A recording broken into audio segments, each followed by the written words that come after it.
जय श्री कृष्णा दोस्तों। ओम सूर्याय नमः। क्या आप जानते हैं कि सूर्य जो पूरी सृष्टि को प्रकाश देता है उसका जन्म कैसे हुआ था? यह एक रहस्य है जो हजारों वर्षों से वेदों में छिपा है। आज हम सुनेंगे सूर्यदेव की रहस्यमय उत्पत्ति की वह कथा जिसे जानकर आप भी चकित रह जाएंगे। आज की कथा अत्यंत ज्ञानवर्धक और प्रेरणादायक है। कथा आरंभ करने से पूर्व आपसे एक विनम्र निवेदन है। शास्त्रों में कहा गया है कि कथा को अधूरा नहीं छोड़ा जाता, अतः इसे अंत तक अवश्य सुने। तो आइए बिना किसी विलंब के आरंभ करते हैं आज की प्रेरणादायक कथा।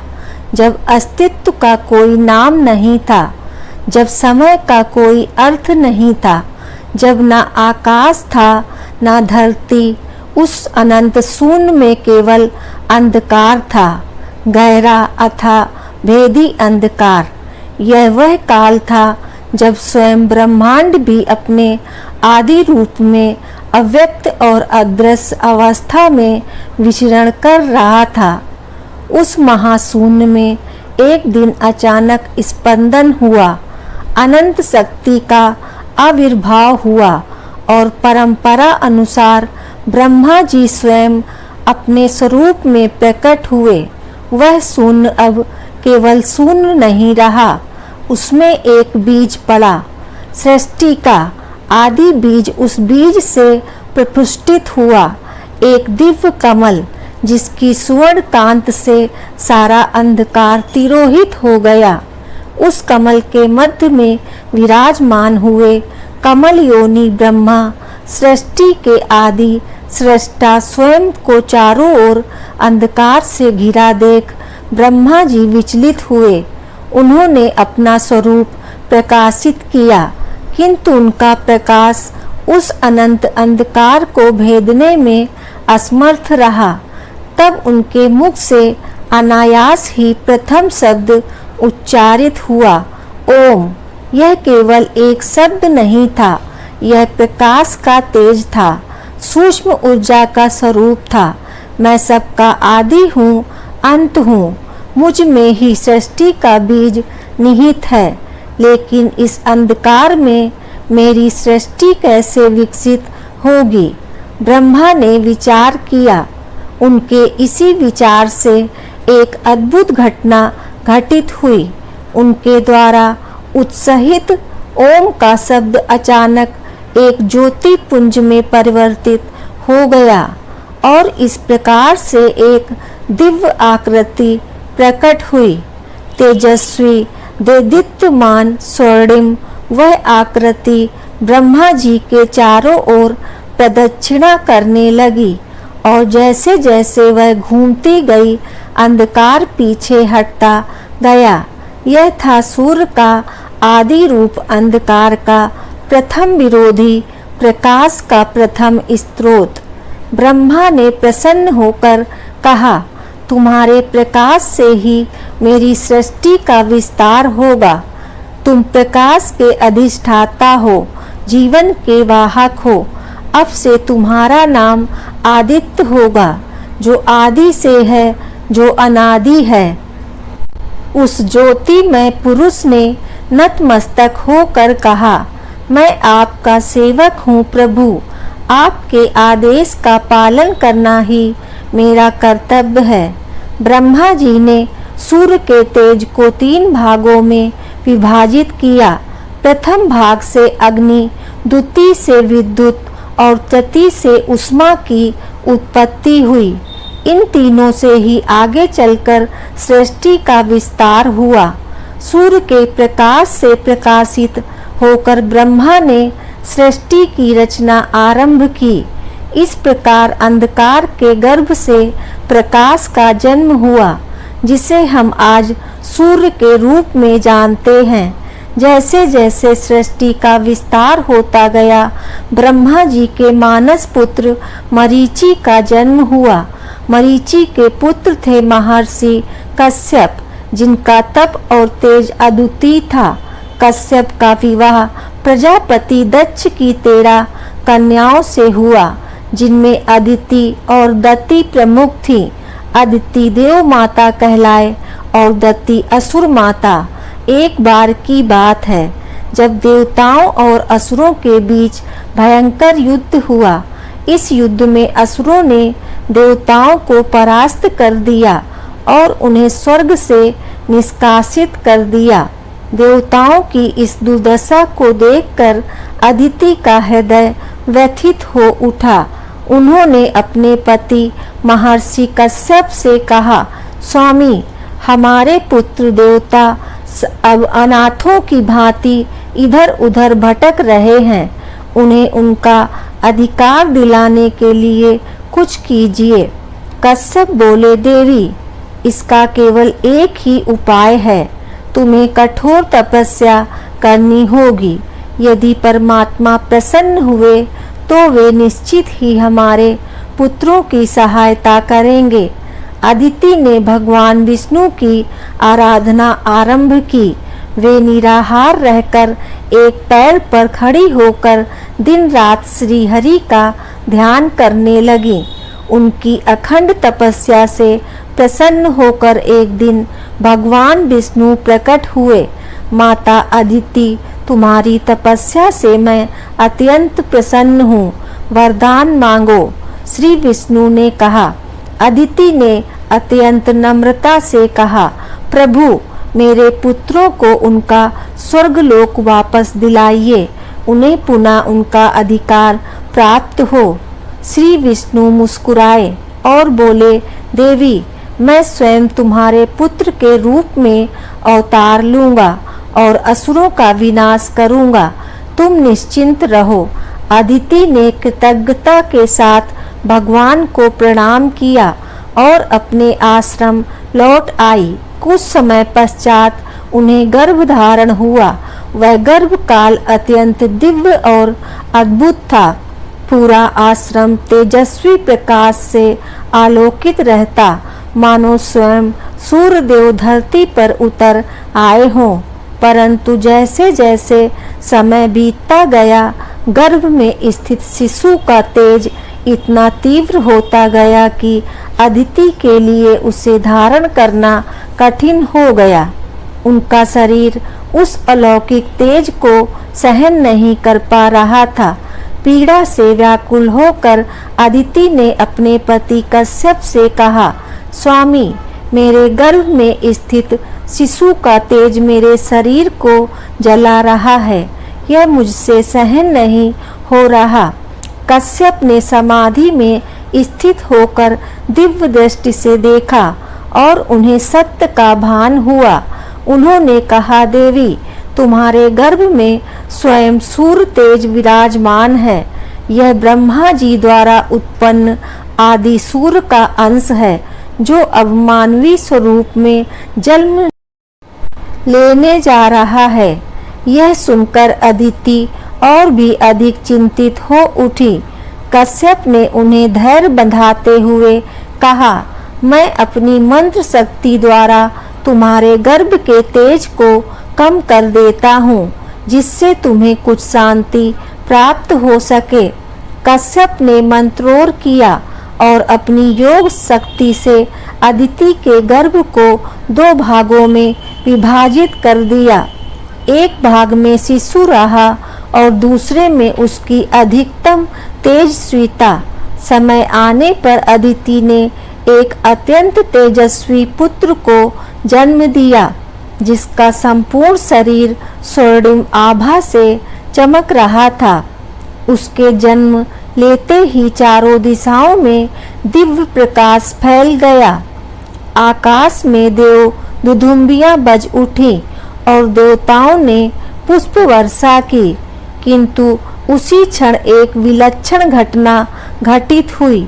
जब बालक अदिति के गर्भ से बाहर आया, तब गर्भ का आधा भाग अभी भी भीतर ही रह गया, जिसमें बालक का शेष तेज समाहित था।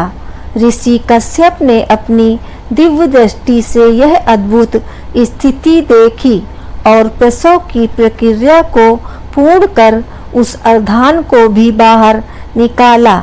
इस प्रकार अदिति के गर्भ से दो अलग अलग रूपों का जन्म हुआ, एक जीवित बालक और दूसरा तेजस्वी अंड, क्योंकि वह बालक अर्धन से उत्पन्न हुआ था। अतः उसका नाम मातंड अर्थात वह सूर्य जो अर्धन से उत्पन्न हुआ। बालक के शरीर का अधिकांश तेज उस दूसरे भाग में समाहित था जिसे आकाश में स्थापित किया गया, और वही तेजस्वी गोला कालांतर में सूर्य कहलाया। इस प्रकार मातंड सूर्य दो रूपों में विद्यमान हुए, एक मानवीय रूप में और एक आकाशीय तेज गोलक के रूप में। उनके जन्म से ही असुर भयभीत होकर भाग खड़े हुए और देवताओं को पुनः स्वर्गलोक प्राप्त हो गया। इस प्रकार देव माता अदिति और महर्षि कश्यप के पुत्र रूप में मातंड सूर्य का जन्म हुआ, जिन्हें विवस्वान के नाम से भी जाना जाता है। मातंड सूर्य का तेज दिन प्रतिदिन बढ़ता गया।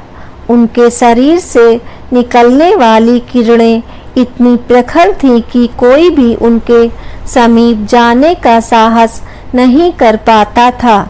स्वयं माता अदिति भी उनके निकट आने से भयभीत रहती थी। सूर्यदेव अपनी इस स्थिति से अत्यंत व्यथित हो उठे। वे अकेलेपन और उपेक्षा से घिर गए थे। एक दिन भगवान शिव कैलाश से भ्रमण करते हुए उस स्थान पर पहुँचे जहाँ सूर्य ध्यान में लीन थे। शिव का ध्यान उस अलौकिक तेज की ओर गया जो सूर्य से निकल रहा था। यह कौन है जिसका तेज इतना असहनीय है? शिव ने सोचा। उन्होंने अपने तीसरे नेत्र में देखा और जाना कि यह तो स्वयं मातंड सूर्य हैं जो अपने ही तेज से व्याकुल हैं। शिव ने स्नेहपूर्वक पूछा, हे मातंड, क्या तुम स्वयं अपने तेज से क्लांत और पीड़ित नहीं हो? सूर्य ने सिर झुकाकर उत्तर दिया, हे महादेव, मेरा तेज इतना प्रखर है कि कोई भी मेरे समीप नहीं आता। मेरी माता भी मुझसे दूरी बनाए रखती है। मैं इस स्थिति से अत्यंत दुखी हूँ। कृपया कोई उपाय बताएं जिससे मेरा तेज संतुलित हो जाए। भगवान शिव ने करुणा से देखा और बोले, हे सूर्य, मैं तुम्हारे तेज को 3 भागों में विभाजित कर दूंगा जिससे तुम्हारा जीवन सहज हो सकेगा और सृष्टि भी संतुलित रूप से प्रकाशित हो सकेगी। इतना कहकर शिव ने अपना त्रिशूल उठाया और सूर्य को 3 भागों में विभाजित कर दिया। एक भाग से प्रातः काल का सूर्य, दूसरे से मध्याह्न और तीसरे से संध्या का सूर्य प्रकट हुआ। इस प्रकार सूर्य के 3 रूप हुए, अरुणोदय, स्वविश्वान और अस्ताचल सूर्य, जिनसे दिन के 3 काल निर्मित हुए। सृष्टि संतुलित हो गई और सूर्य का तेज सम्यक रूप से धरती को आलोकित करने लगा। पहला भाग सूर्य के मानवीय स्वरूप में रहा, दूसरा भाग उस अंडे में समाहित हो गया जो आकाश में स्थापित था, और तीसरा भाग पृथ्वी पर अग्नि के रूप में स्थित हुआ। अब तुम अपने मानवीय रूप में सामान्य जीवन व्यतीत कर सकोगे। शिव जी ने कहा, आकाश में स्थित वह अंडा संपूर्ण ब्रह्मांड को प्रकाशित करेगा और अग्नि के रूप में तुम यज्ञों में आहुति लेकर मनुष्यों की सेवा करोगे। सूर्य ने कृतज्ञता पूर्वक शिव जी को नमन किया। अब उनका तेज इतना सहनीय हो गया था कि लोग उनके समीप आ सकते थे। माता अदिति सबसे पहले दौड़कर अपने पुत्र से लिपट गईं और उन्हें हृदय से लगा लिया। श्री शिव द्वारा विभाजित उस दिव्य अंडे से एक अद्भुत घटना घटी। उस अंडे से एक प्रकाश पुंज निकला जो साकार होकर एक सुंदर युवक में परिवर्तित हो गया। वो युवक अत्यंत मनोहर था। उसके शरीर से तेज की किरणें प्रस्फुटित हो रही थीं। यही था विवस्वान सूर्य का दिव्य प्रतिरूप जो आकाश में स्वर्णिम रथ पर सवार होकर समस्त ब्रह्मांड को प्रकाश देने लगा। आकाश में स्थित सूर्य और पृथ्वी पर विचरण करने वाले मातंड दोनों एक ही आत्मा के दो भिन्न स्वरूप थे।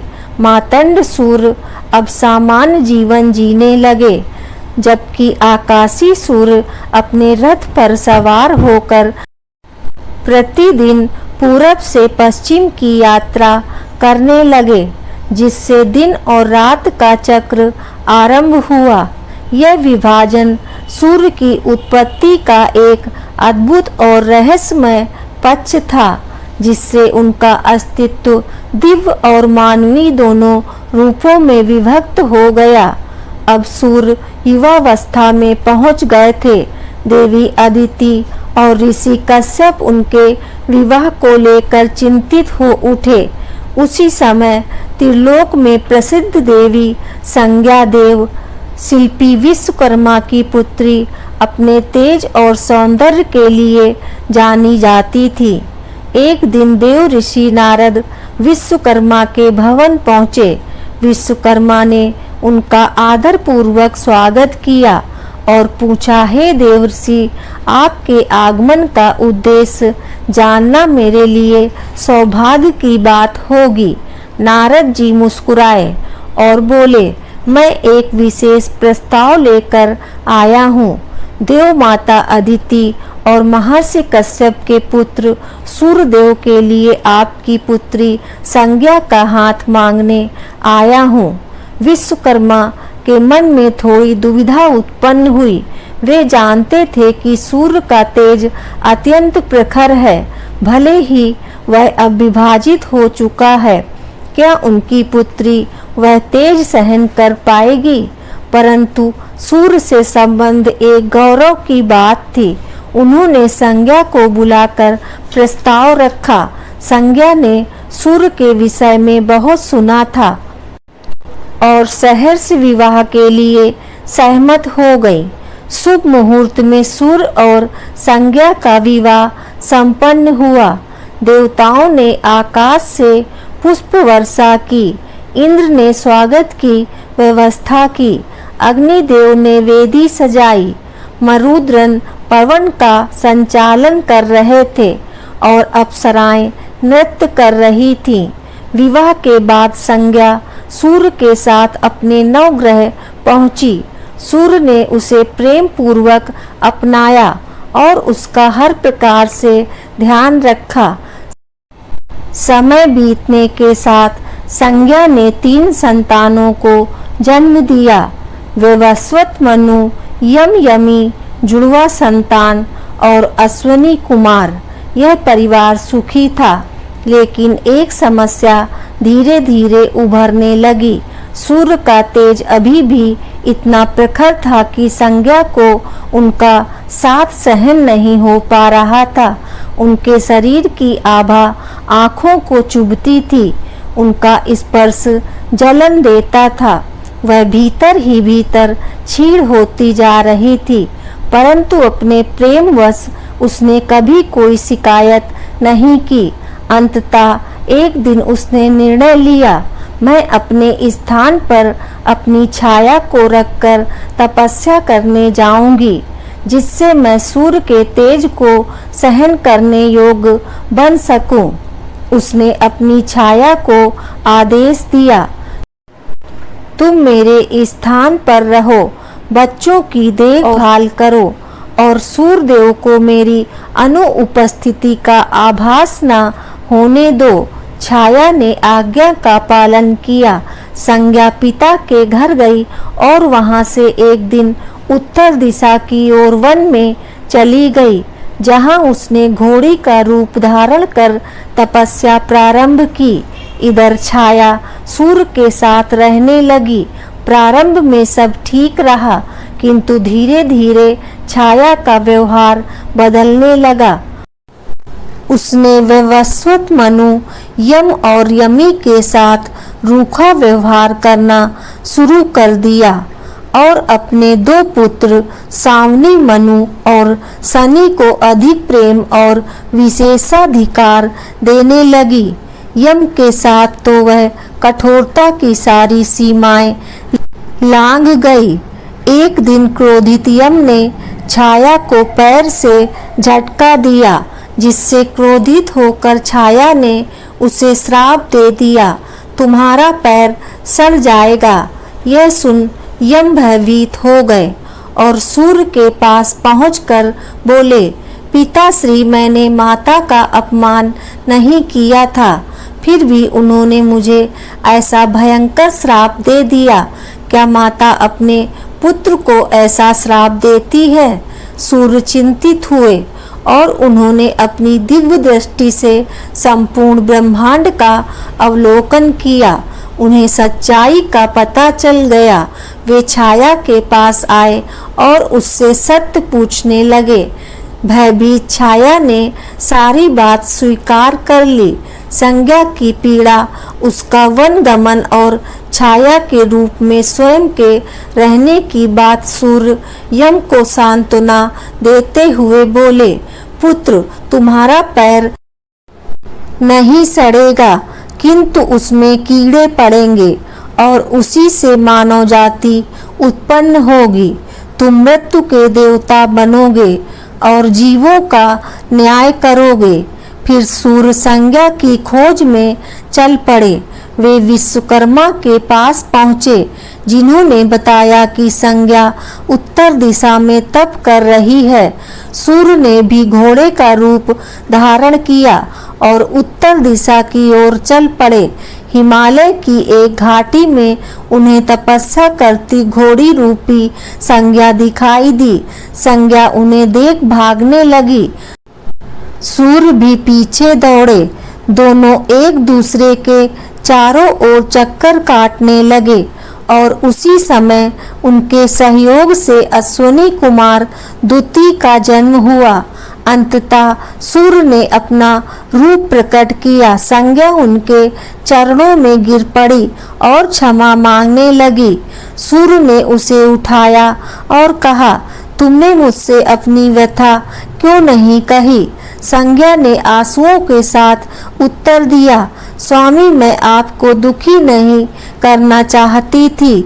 सूर्य उसे लेकर विश्वकर्मा के पास गए और आग्रह किया, हे देव शिल्पी, मेरा तेज कम कीजिए, जिससे मेरी पत्नी मेरे साथ रह सके। विश्वकर्मा ने एक खरादी पर सूर्य को रखकर उनका तेज रगड़कर कम किया। जैसे जैसे तेज कम हुआ, सूर्य का रूप और सौम्य होता गया। उसी तेज की धूल से उन्होंने देवताओं के दिव्य अस्त्र बनाए। विष्णु का सुदर्शन चक्र, शिव जी का त्रिशूल, कुबेर की गदा, कार्तिकेय का शक्ति अस्त्र और पुष्पक विमान। यह सब देखकर संज्ञा भाव विभोर हो उठी। अब वो सूर्य के साथ सुखपूर्वक रहने लगी।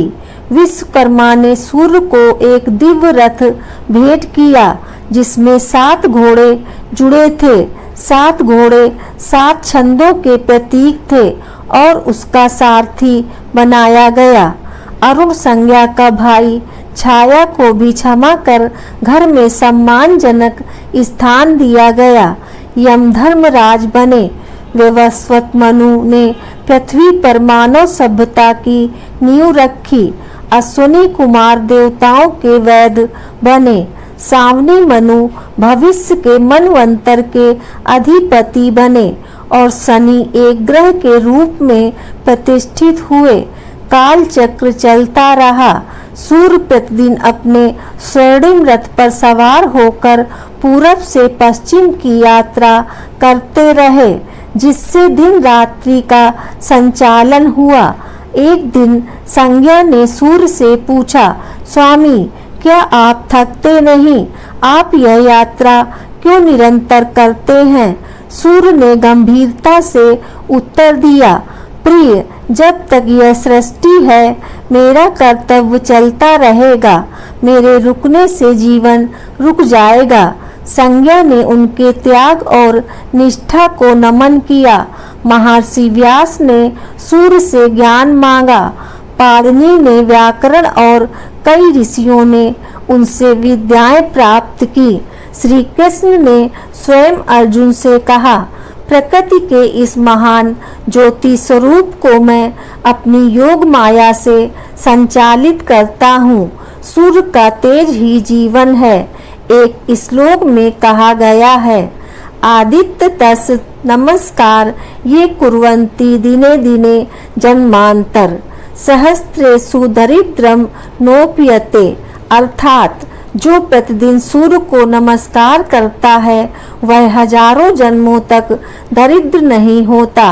यह कथा केवल सूर्य की नहीं बल्कि त्याग, प्रेम, तप और कर्तव्य की वह महागाथा है जो सृष्टि को जीवन देती है। प्रेम से बोलिए जय श्री हरि विष्णु नारायण की।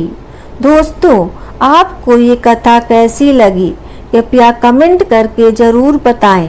वीडियो पसंद आया हो तो लाइक करें और आगे के ऐसे ही वीडियो के लिए चैनल को सब्सक्राइब अवश्य करें।